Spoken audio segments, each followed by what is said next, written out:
Earlier, I spoke to Justine Greening, who was Conservative Education Secretary from 2016 until 2018. I think everybody wants to see our schools open as soon as it's safe to do so. I've felt the debate's been focused in the wrong area. I think what we really needed to focus the debate on was how we were going to prioritise the right children to go back first, and that should have been the more disadvantaged children and those most affected badly by the school shutdown. But secondly, we should also be debating how we're going to help them catch up that lost time. That's where the discussion and debate needs to be. Instead, we've seen it just focused on a single date and whether that's the right one. And I think from my perspective, I have some sympathy for councils in other parts of the country that think it might be too early.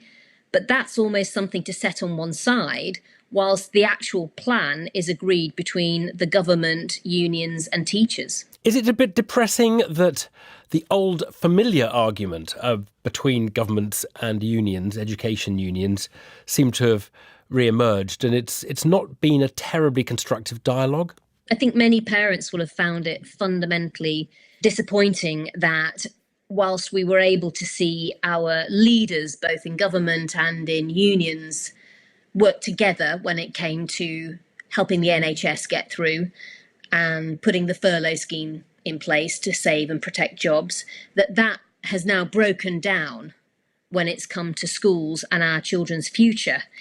And we've had a national effort on the NHS. We should now be seeing that same national effort on schools. And I think the real debate should be on the solutions as to how we do that. How can we encourage retired teachers, for example, to come back into the profession to help those children disadvantaged by schools not being open catch up? Can we get private tutors redirecting their support to those very same children? Can we get extra space? If that's the argument, is that it's hard to open schools with social distancing rules, why can't we look at community centres being open or libraries open for children to study in? Why can't we look at all the offices that are currently totally unused with their meeting rooms that, to my mind, could become classrooms or indeed hotels? I feel there are a lot of solutions out there. The real debate ought to have been on how we mobilised a wider country and a wider community to actually support our schools and our children to get their education kick-started again. In a way, your critique is that there's been a lack of imagination and resolve at trying to find solutions to the obvious problem that we've closed the schools, or mostly. I think it needed to have this national effort on schools in the same way that we've had a national effort to make sure the NHS can cope.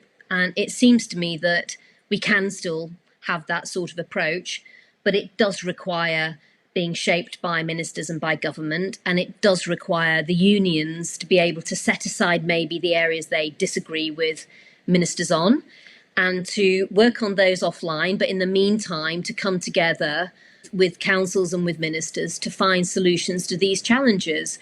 Education is how we level the playing field and opportunity. It's absolutely crucial for many of these children who've been out of school for many weeks now that they have a plan in place to help them get back to school, and more than that, to then help them catch up.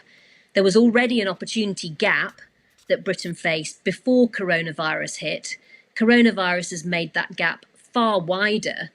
And what we need as a country is for our leaders to be focused on how they rise to that challenge. And this isn't just an issue for today and this week and the 1st of June. It's something that has a much more longer lasting effect. Britain as a country isn't going to be able to cope with the level of debt it's taken on board if we continue to be an economy where only some people can play a full role in it and others don't get a chance to fulfill their potential.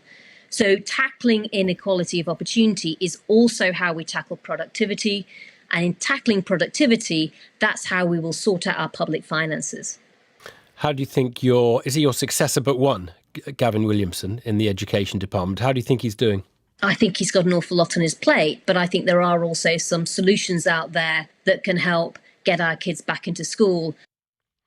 Justine Greening, former Education Secretary there on the schools debate.